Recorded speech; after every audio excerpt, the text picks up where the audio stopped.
Welcome back to Book Break. In this video, I'm going to mention a bunch of really good LGBTQIA+ books that are based on or inspired by real historical figures.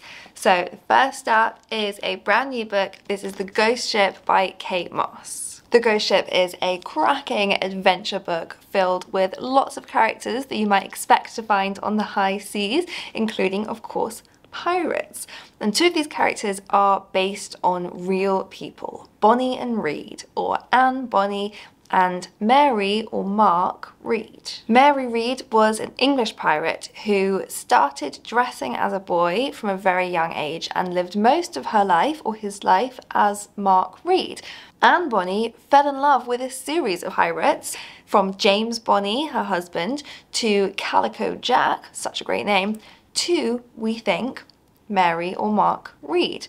So Bonnie and Reed spent a lot of time dressed up as male pirates, travelling around the Caribbean with plenty of people in hot pursuit of them. And Kate Moss was inspired by this story, and so in The Ghost Ship you will meet a version of Bonnie and Reed, and it's a really great adventure story with pirates, with sapphic pirates. Learned by Heart by Emma Donoghue is a doomed love story between two women, Anne and Eliza, and this story is based on the true story of Anne Lister, who is the real-life inspiration behind Gentleman Jack, and her first love, Eliza Rain. Anne and Eliza met at boarding school when they were 14 and they fell in love.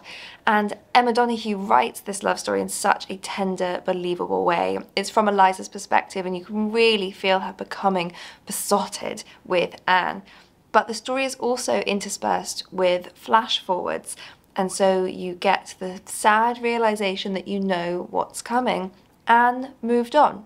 Of course, as you might expect, most people are not still in love with the person that they met when they were 14, but Eliza really thought they were in it for the long haul, and she ended up in a mental asylum, love-torn, writing these forlorn love letters to Anne for the rest of her life. I don't know why I'm holding this side, so much more space this side.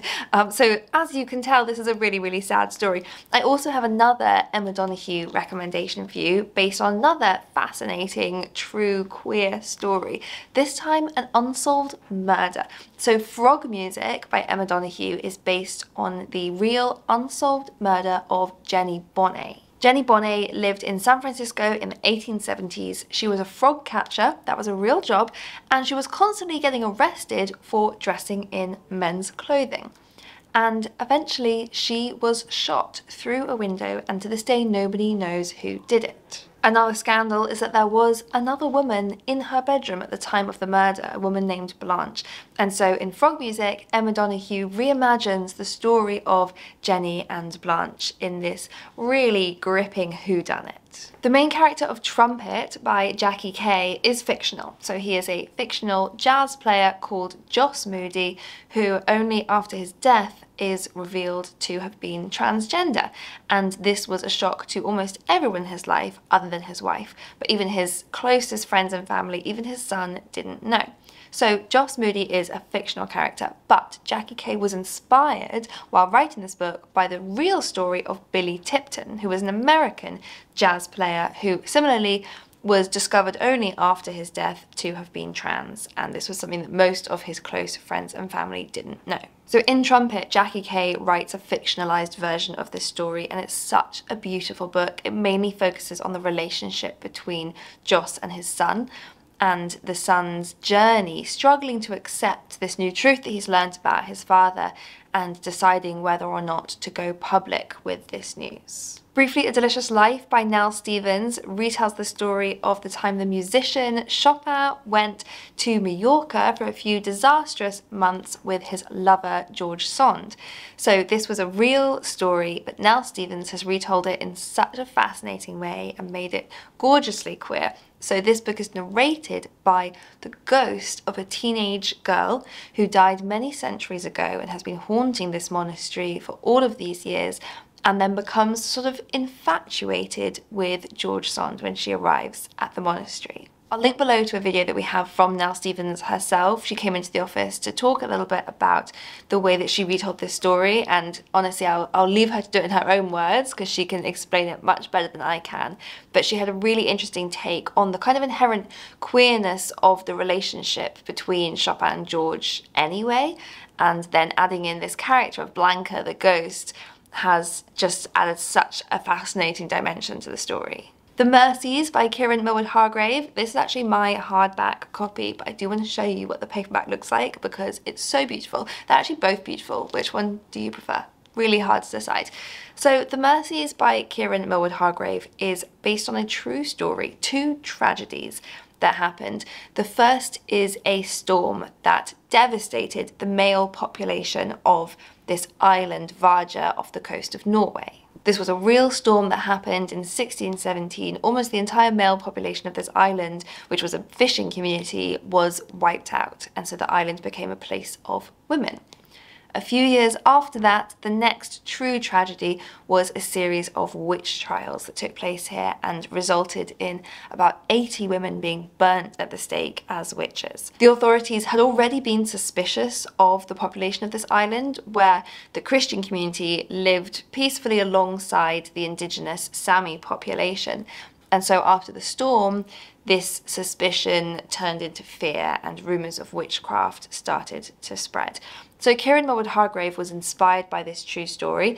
Her characters are fictional, but they are inspired by real people, and she did use snippets of real figures to make up her characters. And Kieran Millward Hargrave has written a love story into The Mercies, a love story that takes place between two of the women living on this island.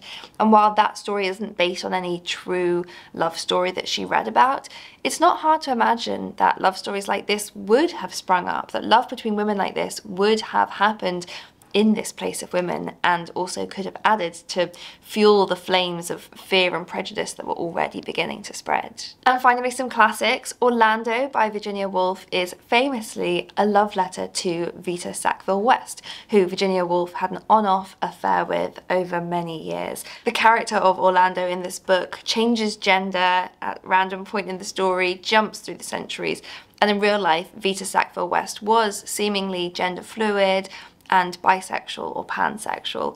Virginia Woolf also based the ancestral house in Orlando on Vita Sackville-West's own home, Knoll Park. And this has been famously acknowledged to be the real inspiration behind this book. Even Vita Sackville-West's son, Nigel, describes the book Orlando as the longest and most charming love letter in literature. In contrast, this is definitely not confirmed, but some people believe the Picture of Dorian Gray by Oscar Wilde to have been inspired by a real person called John Gray, who may have been Oscar Wilde's lover. John Gray was described as being as beautiful as the portrait of Dorian Gray is portrayed as being. But when people started to suggest that John Gray was the inspiration for this book, he did sue for libel, so I probably shouldn't say any more. I love reading books like this. We all know that queer love has existed throughout the centuries for a lot longer than it was kind of socially acceptable. And so I love reading books that kind of retell the stories of people who may or may not have experienced queer love in their own time. But there must have been a lot of them who did. So I think a lot of these stories are pretty believable. But let me know some of your favourite recommendations in the comments below. I will link here to a playlist of all of the other LGBTQIA+ book recommendation videos that I've made. So click through and have a browse, and I'll see you next time.